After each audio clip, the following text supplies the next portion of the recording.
Yo, what's up mga tol? For today's video is magsha-shoutoutan tayo ng mga tropa natin. So pakitag nga naman yung mga tropa natin na malakas mamulutan.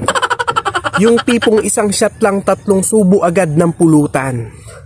Hoy iho, inuman ang pinuntahan mo, hindi mukbangan. Bakit sa mga kasama mo tamang tikim-tikim lang para lang mawala ang lasa ng pait ng alak? Bakit pagdating sa'yo ay parang mukbangan na agad? Kung ganyan lang rin ang goal mo sa inuman, dapat magkaroon na lang kayo ng kasunduan. Galing ha? Sila ang balak sa alak at ikaw naman sa pulutan. So kahit banatan mo yung pulutan nyo, walang magagalit. Kasi nga naman ikaw ang may bitbit.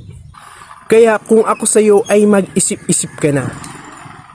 Putya, pagkatapos nyo uminom yung tropa mo lasing na, ikaw busog na. Kakapal ang mukha nyo. O diba, sulit ang saya.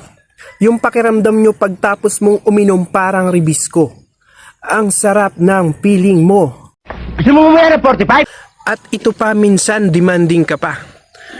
Kapag inaaya ka ng inuman, tinatanong mo agad kung ano ang pulutan. Kaya nga ikaw alam kung magaling ang tsamba mo, malakas eh. Pag wala silang maisip, nagsasuggest ka naman. Pre, gusto ko yung liempo para masarap ang inuman. Nakagigil ka. O diba, kunwari ka pa. Kung nakakalasing lang ang pagiging sukaban sa pulutan, malamang gumagapang ka na. Putya, kasi nga terador ka talaga. At kung may ranggo lang ang takaban sa pulutan, malamang general ka. Mga walang disiplina!